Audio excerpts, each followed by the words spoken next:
Okay. So first of all, I'm really glad to see everybody. Um, are the people in the front row the archivists? Yeah, all Yes. 3 rows. Okay. So this isn't going to be at least in the way and you expected it to be. You got to understand that I've been a teacher, so it's going to be a classroom. First of all, I want to know the names very quickly of everybody in the front row. Go. Alice. Louder. Alice. Alice, go ahead. Jack. Go on. Alice. Olivia. Joy. What's your name at the end? I didn't hear you. Louder. Lucy. Big Lucy. loud Okay. voice. All right. That'll do for a start. And I'm going to warn you that this is not a one-way street. You guys are going to be working with me, right? No sitting back kind of, oh, goody, we're going to just have a lecture. That's not happening. All right. So good morning. I'm really glad to be here. I'll start with giving you, I've got the questions, or at least I've got the pointers that you're interested in talking about. So we'll mix my interests with your interests. And I'll start by telling you that I'm Eva Paddock. My name when I was at Bolshaws was Eva Fleischman. Let's do a sound check. Can you all hear me properly? Yeah. Let's hear it. Yes or no? Yes. Louder. Yes. That's better. Okay. I will tell you about being at Bolshaws. I think the ties were probably the same. But my life started as a baby born in Czechoslovakia in 1935. So get your math brains on. Somebody tell me how old I am. Quick, quick. We don't have a lot of time. 90. Yep. 90. 90. Who said that? You win. Stand up if you said that. Where's the mathematician? Okay. Did you say 90? Oh, no, I said 89. That's better. Good. All right. You got it. So, yes, I'm 89 years old, probably the oldest person in the world you've ever met. Maybe not. Maybe you have grandparents. But in 1939, the Germans marched into Czechoslovakia, and that was the beginning of World War II. And I think many of you, if not all of you, have studied that.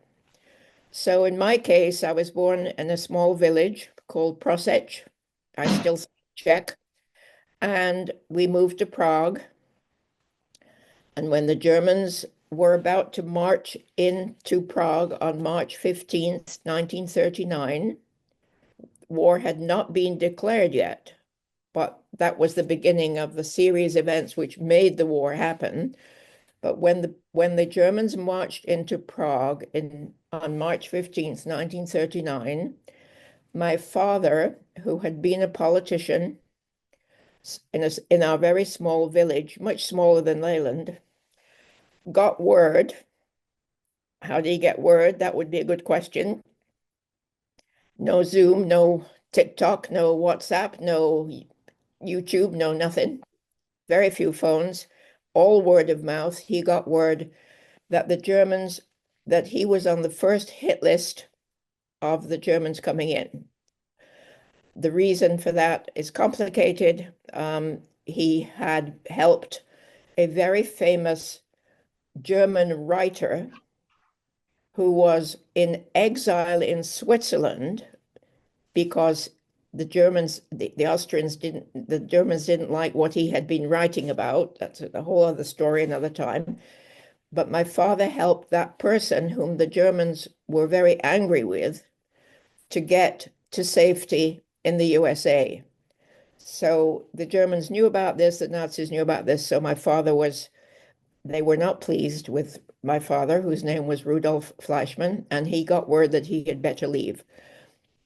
So he hopped on a train from Prague. And where do you think was the least likely place for him to escape to? What would be the silliest place for him to go? Yes, speak up. Yeah. You don't need to put your hand up. Speak out. Where do you think? Germany. Exactly.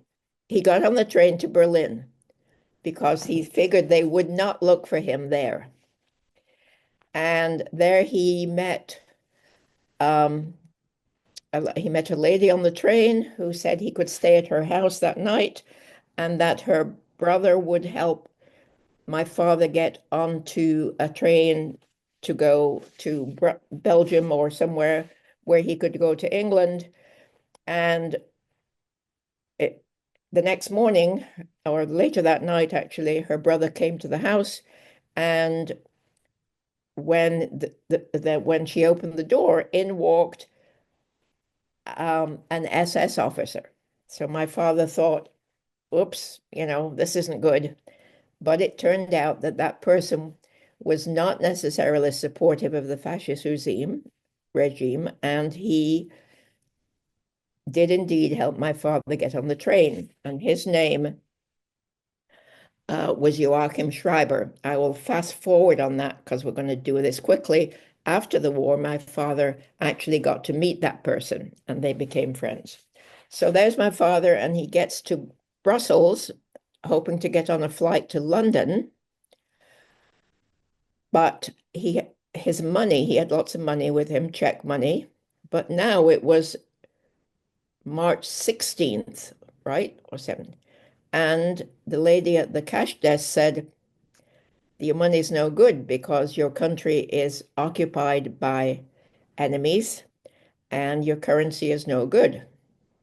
The man behind my father in line said, excuse me, I'm hearing this difficulty. Please allow me to buy your ticket and to give you a little bit of English money to start you off.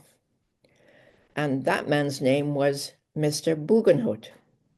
And fast forwarding again, after the war, my father met up with Mr. Bugenhut. He said to pay back the airfare, but of course that wasn't what was happening, but they also became friends. So I'm going to stop for a minute because I'm going to warn you that there's going to be a quiz at the end of this chat we're having. And I'm going to want to know from you at least the names of at least 5 people who were what I call altruists. Does anybody know what an altruist is? Nobody? Anybody? Take a guess. What do you think an altruist is? Kind of a spy. Speaker, I couldn't hear that. A kind of a spy. Can you translate that? Somebody has to tell me what you said. Spy. A spy. No, an altruist is a person who does good works or helps other people without any possibility of getting anything back for themselves. They do it because they think it's the right thing to do, and they just do it, and they don't get any benefit, not financial, not money, not medals, nothing. They just do it because they believe it's the right thing to do. So at the end of this talk, I'm going to ask you to give me the names of 5 altruists who were important in saving my life. So keep that in mind. Anyway, moving right along, my mother heard that there was a person, so Rudolph was in England. He actually was quite ill by then. My mother heard that there was a gentleman. I don't think she knew his name then, but we now know it was Nicholas Winton, who was helping to take children by train from Czechoslovakia to England to safety. And my mother got us on that train. And that's how we came to be in England. My sister was 9 and I was 3.5. And we went to live, and I'm just looking at my notes. You already know that I went to live in Ashton-under-Lyne with a couple called Roland and Florence Radcliffe. But when we arrived, Daddy we called them Mummy and Daddy Ratcliffe. And as soon as we were picked up at the train station in London, that's who they became. They became our foster parents, and they were wonderful. Roland and Florrie Ratcliffe. They lived in a two-up, two-down house, a terrace house with a mill at one end of the street. It was 72 Alexandra Street. You can look it up on the map on your Google World. 72 Alexandra Street, Ashton-under-Lyne. I'm going to ask you another question, so get prepared to answer it. What is a two-up, two-down? A house with 2 rooms upstairs and a house with 2 rooms downstairs. Whoever's speaking needs to stand up and shout. A house with 2 rooms upstairs and 2 houses and 2 rooms downstairs. That's exactly right. Who was that? Yes. And they expected to take just one child in because they had a daughter and they had 2 bedrooms. But when they saw the picture of me, which I don't have right in front of me, unfortunately, I would get it later, maybe not. A picture of me. I was really, really cute in those days, just adorable. And I had my hands around the neck of my sister. They couldn't separate us. So the Radcliffe's daughter, Mary, went to live with Grandma down the street so that Milena and I could have the second bedroom. And we lived with them very happily for the next about 9 months. In the meantime, my mother got permission to come to England after the war started. There are many stories here that we won't go into. She escaped via Norway. Norway was not in the war. When the war started, Norway was what's called a neutral country. You might have to study that. But she got to England and we all got reunited in Ashton-under-Lyne. Of the 699 children who Nicky Winton saved on those trains, which were called kinder transports, there were kinder transports from other countries, but those were the Czech kinder transports.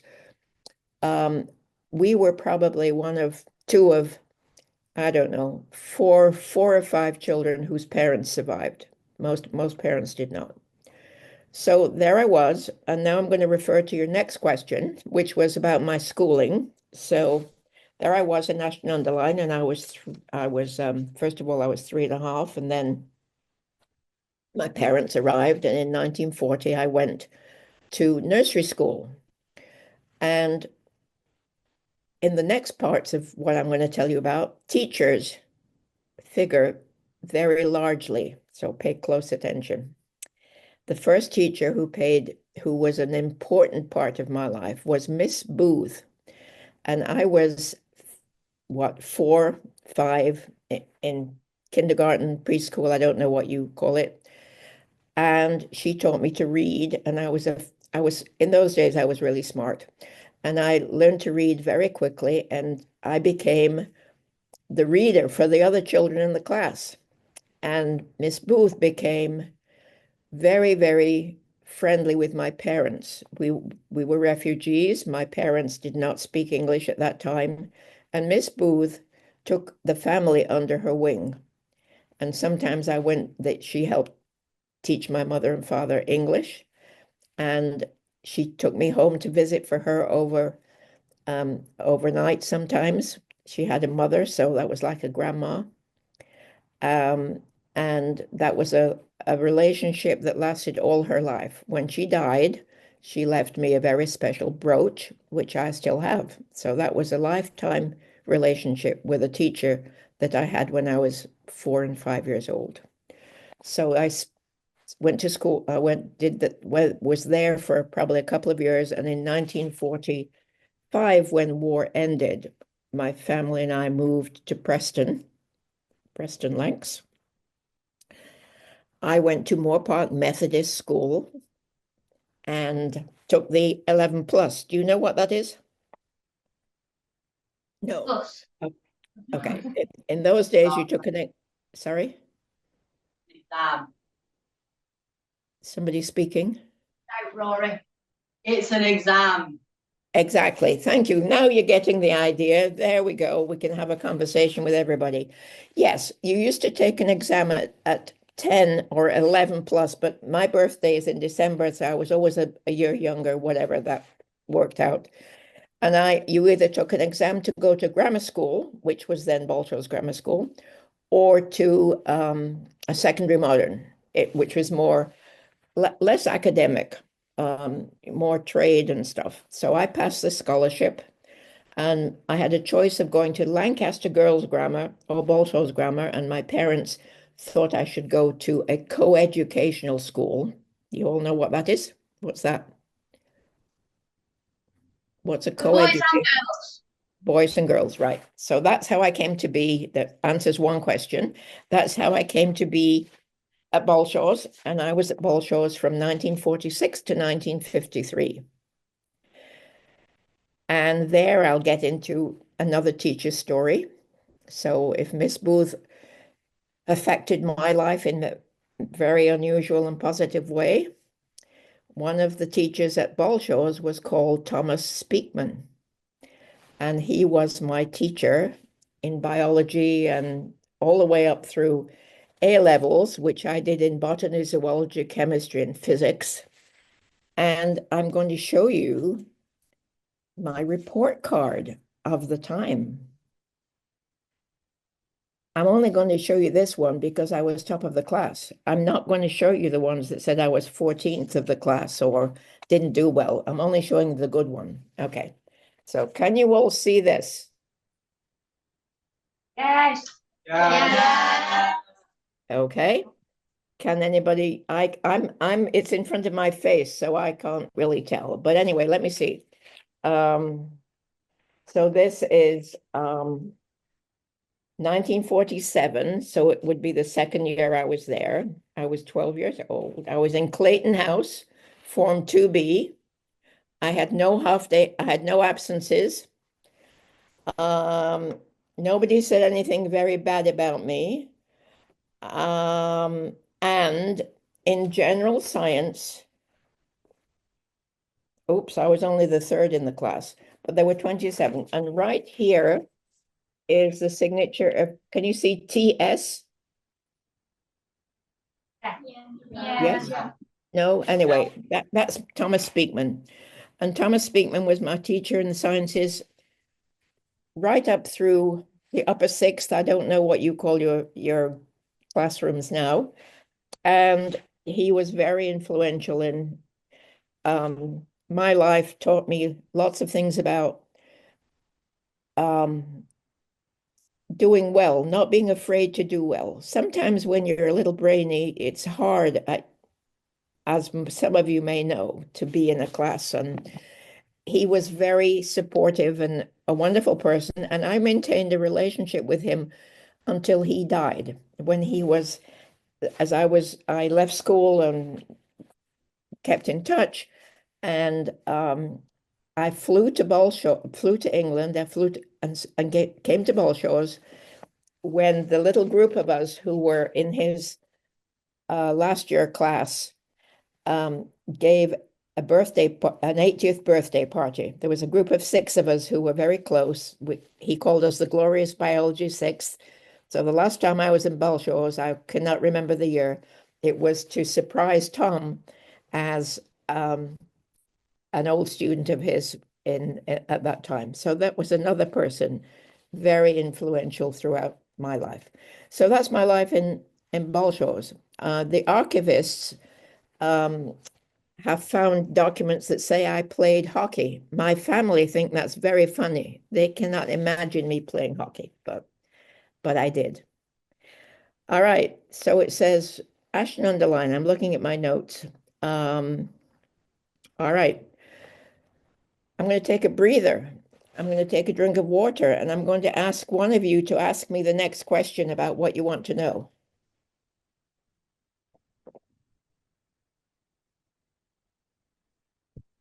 Who's got number 1?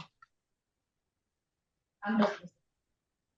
And I'm very comfortable waiting. You don't need to be embarrassed. If you have a question, stand up and shout it out.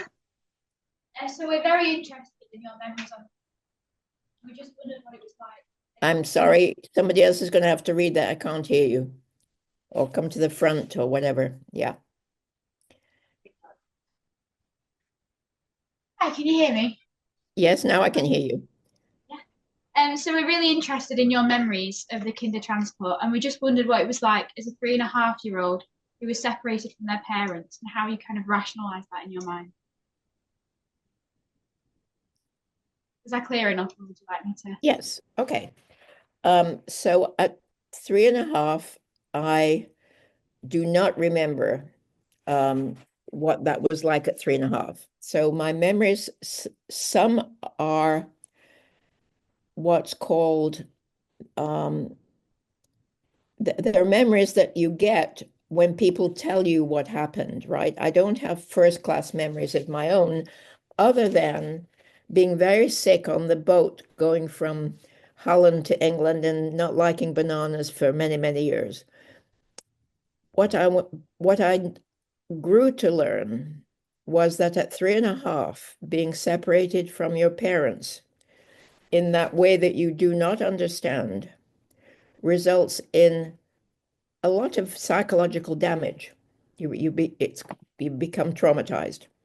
It did not affect my growing up. I dealt with that much later in life because I didn't suffer greatly from that because of the loving foster parents who looked after us and the fact that my parents returned to us. So I grew up in a very normal family. My parents just said, we're very fortunate. Doesn't matter what we lost. The Germans took all our possessions. We were safe. We had a house. We had lovely people looking after us. So we were never victims. So I grew up, even through my years at Bolshoi, really not having my history be part of my present life, right? And the last thing I wanted was for people to look at me and say, "Ooh, you know what? She's one of those. She's very interesting. She was a refugee." So I really have separated all of that part of my life and just grew up leading a normal life. I will tell you that later in life, which is a long time from where you are now, then I began to recognize what a dramatic and very, very important event that had been in many ways.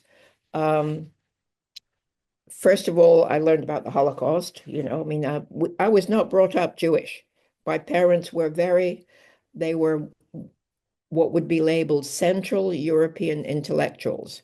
We were Jewish by birth, but we were not religious in the house. And my parents said, you can decide what religion interests you or what you want to believe in when you're older. So I was not brought up Jewish, but of course, the reason that we had to leave was because I was Jewish and because of my father's involvement with Thomas Mann. But later in life, I as an adult and as a middle-aged adult, now remember, we skipped this bit, but eventually I got married very young and had children. And I didn't go to university till I was in my 30s. We'll talk about that later. So growing up, my history was not part of my present life. And even as an adult in my professional life, we were completely separate. I did not address this whole issue of war and Holocaust until quite recently. Recently for me is like 20 years ago. You can all laugh at that. And when I retired for the third time, then I began to do a lot of talking about the Holocaust as I'm talking with you now, lecturing on Zoom when it was COVID, and generally trying to be as present as I can be in educating people of your generation about what happened, because I'm one of the very last, or what I call, you can get this phrase, authentic witnesses of those times, right? Did that answer your question, the young lady at the back? Yes. Thank you. Yes. All right. Next question. Somebody else. Who's got a question that they want to ask? Their own. Don't be scared. I don't bite. I'm far away, so I can possibly be a problem. Next question from somebody. Yours been answered.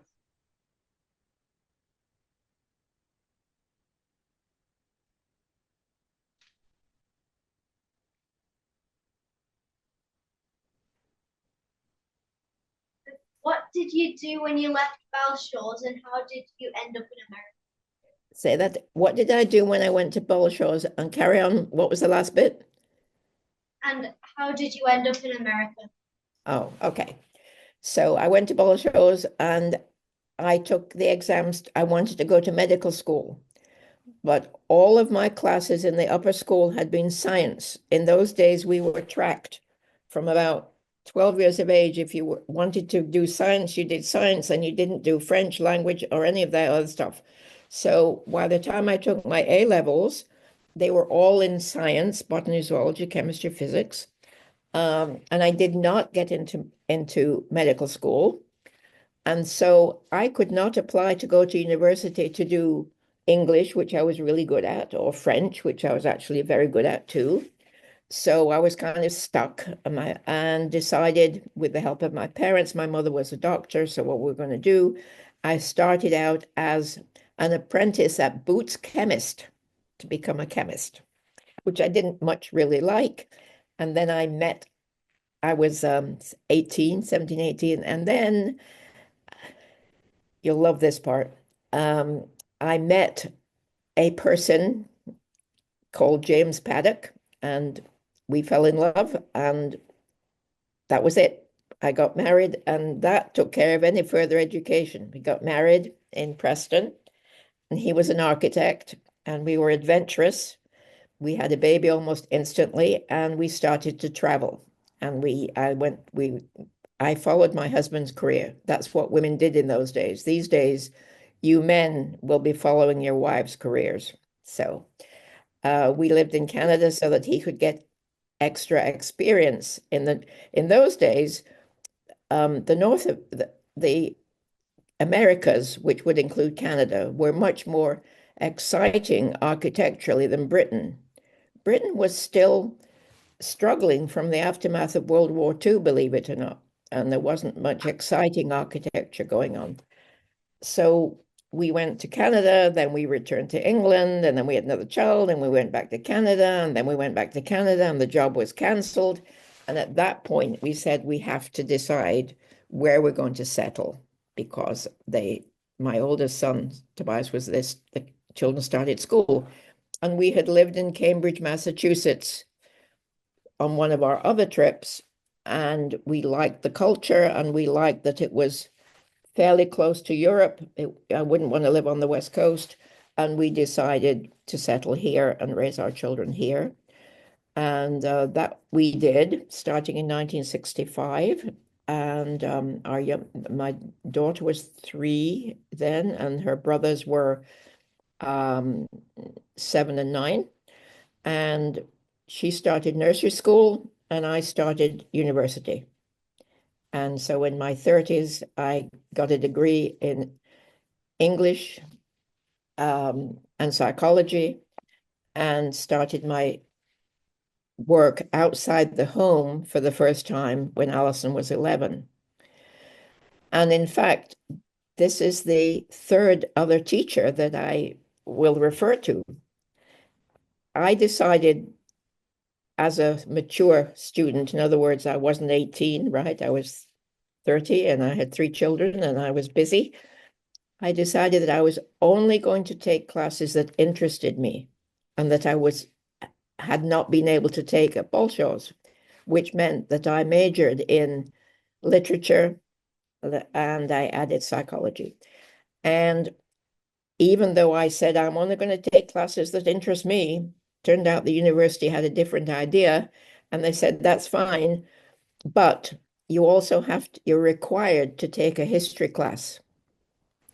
Now, a history class for me, as I remembered it from Bolshaw's, was memorizing dates and what happened when and all that. Well, this was very different. This gentleman, this teacher, revolutionized my view of what actually later became my teaching career. it was not a bit about memory. It was about analyzing situations. So, for example, one of the exam questions was, if it had rained on such and such a date, and Nelson, got wet, what would have happened to such and such a battle? And, there were questions like that that were completely weird to me. And even more so was the fact that he said, and that when we came to exam time, he said, here are all the questions that are going to be on your exam paper. I said, what do you mean, all the questions? If you give me the questions, what kind of an exam is that? No. Here are 10 questions. And when it's exam time, I will have a pack of cards and you will pull a number, like a number 2 or 3 and a 5, and you'll answer the questions that are number 2 and 3 and 5, which of course meant that you had to study for everything, right? Because you didn't know which of the questions. And I had no clue how to answer those thinking questions. So another older, meaning she was in her 30s person, and I studied together and began to figure out that we had to kind of understand what was happening in the country at that time. So that happened. So then the exam results came back and we got our blue books. You wrote all the exams in blue books. We got our blue books back, and the teacher, whose name was Ralph, said, I'm going to read you for each question. I'll read you the essay that one of you wrote that got an A, and I'll read you the essay that somebody wrote that got a B, so you can compare and see why you got the grade you got. And so he starts reading the answers, and he reads the answer to number 3, and I'm thinking, oh, that's really interesting. I think that's very familiar. And it was my essay. And that was so thrilling to me and so exciting. And what I learned and what I figured out about that teacher was that he was trying to find out what I knew, not trick me to find out what I didn't know by asking difficult questions. So the 3 teachers that have affected my life greatly, you've already heard of. I hope you remember their names because they're quite in my quiz. So did I answer the question to that person? Did I miss something out? Yes? Did I miss anything? No. Okay. I don't know how much time we have left or what you want to ask me next. So Okay, you so know how I ended up in America. And then there's this business of what age group I taught. Well, I think you know about that. What was it like being a head teacher? Well, I was a very weird sort of head teacher. You might have gathered that, because I thought being a head teacher was to help teachers become better teachers. So I, as a head teacher, would always go into every classroom every day, first of all, say hello to everybody. And then I would also teach a class with the teacher there, sort of, especially the first year teachers. I would suppose might be called a demonstration. It wasn't really a demonstration because I worked with the teachers, but I believe that being a head teacher is not about administration and money and, making sure the place is clean. That comes in it too. I used to go to school at 6 o'clock and walk the building with I call it a custodian. I don't know what you call it. But I enjoyed being a principal because I worked with the teachers, except my second principalship was in Cambridge. The first one was in the countryside. And by that time, the requirements for a principal or a head teacher had changed, and I had to do an awful lot of committee work and budgeting and stuff that I really wasn't particularly good at. I could do it, but it wasn't the job I really wanted. So very early, I retired from teaching. I retired from public education and went to teach at the university, where I taught mature teachers who were getting certificates to become principals. So then I went into their schools and helped them figure out how to be a principal. And then I retired again. and went back to school at 60. I got another degree in counseling, and I became a group therapist. And I think we might be out of town. Okay, so yes, we are. Let's show our appreciation to Eva. Thank you very much.